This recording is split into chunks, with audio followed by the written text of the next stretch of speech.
Hello বন্ধুরা, welcome back to my YouTube channel. তো আজকের এই ভিডিওতে আমরা সপ্তম শ্রেণীর থার্ড ইউনিট টেস্ট 2025 সালের অর্থাৎ ফাইনাল পরীক্ষার বাংলা প্রশ্নপত্র ও তার সঠিক উত্তর সিলেবাস সহ একদম সহজভাবে উপস্থাপন করব। অ্যান্ড এই গুরুত্বপূর্ণ প্রশ্নগুলি পরীক্ষাতে আসার প্রবল সম্ভাবনা রয়েছে, কাজেই ভিডিওটি এন্ড অবধি দেখতে থাকো। তো প্রথমে আমরা তোমাদের সিলেবাসে কি কি পড়তে হবে একটু দেখে নেব। তো গদ্য থেকে তোমাদের রয়েছে ভানু সিংহের পত্রাবলী, স্বাধীনতা সংগ্রামে নারী, রাস্তায় ক্রিকেট খেলা, জাদু কাহিনী, গাধার কান, পটলবাবু ফিল্ম স্টার, চিন্তাশীল ও দেবতাত্মা হিমালয়। এবং কবিতা থেকে থাকছে ভারত তীর্থ, দিন ফুরলে, বইটই। মাকু থেকে ষষ্ঠ থেকে একাদশ অধ্যায় পর্যন্ত। ব্যাকরণ থেকে থাকছে শব্দ তৈরির কৌশল, কারক, বিভক্তি ও অনুসর্গ। নির্মিতি থেকে প্রবন্ধ রচনা, পত্র রচনা, এক কথায় প্রকাশ ও বাগধারা। এরপরে আমরা প্রশ্নের কাঠামো এবং নাম্বার বিভাজনটা দেখে নেব। তো গদ্য থেকে এমসিকিউ থাকছে 3টি, এসিকিউ থাকছে 3টি, 2 নম্বরে 2টি প্রশ্ন, 5 নম্বরে 2টি প্রশ্ন, টোটাল 20 নাম্বার। কবিতা থেকেও সেম একই রকম থাকছে। ব্যাকরণ থেকে এমসিকিউ থাকছে 5টি, এসিকিউ থাকছে 5টি, টোটাল 10 নাম্বার।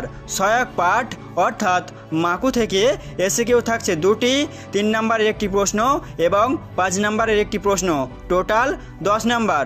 নির্মিতি থেকে থাকছে প্রবন্ধ রচনার জন্য থাকছে 6 নাম্বার এবং পত্র রচনার জন্য থাকছে 4 নাম্বার, টোটাল 10 নাম্বার। তাহলে তোমাদের সর্বমোট 70 নম্বরের পরীক্ষা হচ্ছে এবং 2 ঘন্টা 30 মিনিটের মধ্যে উত্তরগুলি লিখতে হবে। তো চলে যাব আমরা একের দাগের প্রশ্নে। এখানে 11টি এমসিকিউ দেওয়া আছে, 1 নাম্বার করে 11টি তোমাদের করতে হবে। 1.1টি দেখো, কবি যে নদীর উপর বোটে করে ভেসে চলেছেন তার নাম। এখানে সঠিক উত্তর হবে অপশান নাম্বার ঘ, আত্রাই নদী। 1.2 নুনিবালা দেবীকে জেরা করেছিল, সঠিক উত্তর হবে অপশান নাম্বার গ, জিতেন ব্যানার্জি ও গোল্ডি। 1.3 মাইকেল অ্যান্টনির জন্ম, সঠিক উত্তর হবে অপশান নাম্বার ঘ, ওয়েস্ট ইন্ডিজে।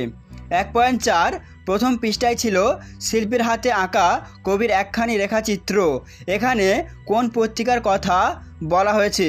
সঠিক উত্তরটি হবে অপশান নাম্বার ক, যুগান্তর পত্রিকা। 1.5টি দেখো, ভারত তীর্থ কবিতাটি রবীন্দ্রনাথ ঠাকুরের কোন কাব্যগ্রন্থ থেকে নেওয়া হয়েছে? সঠিক উত্তর হবে অপশান নাম্বার খ, গীতাঞ্জলি কাব্যগ্রন্থ থেকে। 1.6 তেমনি এবার ফিরতে হবে সত্যি, কোথায় ফেরার কথা কবি কবিতায় লিখেছেন? এখানে সঠিক উত্তর হবে মন খারাপের গর্তে। 1.7 বইটই কবিতাটি লিখেছেন, সঠিক উত্তর হবে প্রেমেন্দ্র মিত্র। 1.8 যে বিভক্তি চিহ্ন যে কোনো কারকের সঙ্গেই প্রযুক্ত হতে পারে তাকে বলে? সঠিক উত্তর হবে অপশান নাম্বার গ, তির্যক বিভক্তি। 1.9 সে এভাবে চলে যাবে ভাবা যায় না, নিম্নরেখ অংশটি হলো? সঠিক উত্তর হবে অপশান নাম্বার খ, উপবাক্যীয় কর্তা। 1.10 প্রদত্ত কোন প্রত্যয়টি তদ্ধিত প্রত্যয় নয়? সঠিক উত্তর হবে অপশান নাম্বার ক, ইষ্ণু। 1.11 প্রদত্ত কোন শব্দটিতে কৃত প্রত্যয়ের ব্যবহার আছে? সঠিক উত্তর হবে অপশান নাম্বার ঘ, গতি। 1.12 নিচের কোনটি কর্মের ব্যবসার উদাহরণ? সঠিক উত্তর হবে অপশান নাম্বার খ, কি কি খাবে। চলে আসছি আমরা 2 দাগে। খুব সংক্ষেপে নিচের প্রশ্নগুলির উত্তর দাও। এখানে 1 নাম্বার করে 13টি প্রশ্ন দেওয়া থাকবে, 13 নাম্বার। 2.1 প্রশ্ন, শহরের মধ্যে বেশ একটু সাড়া পড়ে গেছে, এই সাড়া পড়ার কারণ কি? তো উত্তরটি হবে শহরের 2টি নামী স্কুল, টাউন স্কুল ও মিশন স্কুলের মধ্যে ফাইনাল ফুটবল ম্যাচের কারণে সাড়া পড়ে গেছে। 2.2 প্রশ্ন, খেলাধুলা নিয়ে লেখা তোমার পড়া বা শোনা একটি গল্পের নাম লেখো। উত্তর মতিনন্দীর লেখা স্টপার। 2.3 প্রশ্ন, পুলিশ কোন অভিযোগে দুগড়িওয়ালা দেবীকে গ্রেফতার করে? তো উত্তরটি হবে 1917 সালে পুলিশ দুগড়িওয়ালা দেবীর বাড়ি ঘিরে ফেলে, তার বাড়ি থেকে 7টি মশার পিস্তল পায়। অস্ত্র রাখার অভিযোগে পুলিশ দুগড়িওয়ালা দেবীকে গ্রেফতার করে। 2.4 আমার মনের মধ্যে গান জেগে ওঠে আর সুর গিয়ে পৌঁছায় দিনুর ঘরে, এই বাক্যে উল্লেখিত দিনুর পরিচয় দাও। তো উত্তরটি তোমরা এভাবে লিখবে, দিনুর অর্থাৎ দীনেন্দ্রনাথ ঠাকুর ছিলেন দ্বিজেন্দ্রনাথ ঠাকুরের পৌত্র ও দেবেন্দ্রনাথ ঠাকুরের পুত্র। 2.6 শান্তিনিকেতনের মাঠে যখন বৃষ্টি নামে তখন কবির কেমন অনুভূতি হয়? তো উত্তরটি হবে শান্তিনিকেতনের মাঠে বৃষ্টি নামলে কবির মনে হয় যেন বৃষ্টির ছাওয়ায় আকাশের আলো করুণ হয়ে আসে। 2.5 প্রশ্ন, বই পড়া সব মিছে হবে কেন? উত্তরটি হবে বই পড়া সব মিথ্যে হবে টই না পড়লে। 2.6 দিন ফুরলো কবিতায় পাখিরা কোথা থেকে কোথায় উড়ে যায়? উত্তর পাখিরা ধানের ক্ষেত থেকে ঘরের দিকে উড়ে যায়। 2.7 অঙ্কার ধ্বনি বলতে কি বোঝায়? উত্তর অঙ্কার হলো একটি শক্তির প্রতীক। পুরাণ কাহিনী ও প্রাচীন শাস্ত্রমতে এই ধ্বনি সমস্ত বিশ্ব ব্রহ্মাণ্ডকে চালনা করে। এই শক্তির জন্য উচ্চারিত মন্ত্রকে বলা হয় অঙ্কার ধ্বনি। 2.8 ব্যুৎপত্তি নির্ণয় করো তৎকালীন। তো উত্তরটি হবে সম্বন্ধজাত বা যোগ্য অর্থে তৎকাল যোগ ইন সমান সমান তৎকালীন। 2.9 গোয়েন্দাগিরি। তো উত্তরটি হবে এটা পেশা বোঝাতে ব্যবহৃত হয়। গোয়েন্দা যোগ গিরি সমান সমান গোয়েন্দাগিরি। 2.10টা দেখো, শুধু বুদ্ধিতে সবাইকে হারিয়ে দিল, কারক ও বিভক্তি নির্ণয় করতে হবে। উত্তরটি হবে করণ কারকে তে বিভক্তি। 2.11 উপাদান সম্বন্ধ পদের একটি উদাহরণ দাও। উত্তর উপাদান সম্বন্ধ পদের একটি উদাহরণ মাটির পুতুল, কাঠের ঘোড়া। 2.12 ময়ট প্রত্যয় যোগে একটি শব্দ তৈরি করো। উত্তর পৃথিবীর যোগ ময়ট সমান সমান পৃথিবীময়।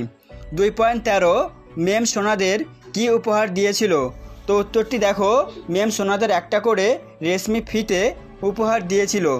2.14 সঙ্গীতের থলিতে কত পয়সা জমা হয়েছে? উত্তরটি তোমরা এভাবে লিখবে, সঙ্গীতের থলিতে 1500-এর বেশি 10 পয়সা জমা হয়েছে। 2.15 অর্থাৎ এসিকিউ লাস্ট কোশ্চেন, মাকুর শরীরে কোথায় কল আছে? তো উত্তরটি হবে মাকুর নাকের কালো তিলের নিচে টেপা কল আছে। চলে আসছি আমরা 3-এর দাগে। নিচের প্রশ্নগুলির সংক্ষেপে উত্তর দাও। যে কোনো 4টি প্রশ্ন তোমাদের লিখতে হবে, যার মান 2 নাম্বার করে। তো 3.1 প্রশ্ন, বৃষ্টির জন্য সেলোর মন খারাপ কেন? 3.2 প্রশ্ন, রেসো আমি তোমাকে প্রমাণ করে দিচ্ছি নরহরি কার কাছে কী প্রমাণ করে দিতে চেয়েছিল?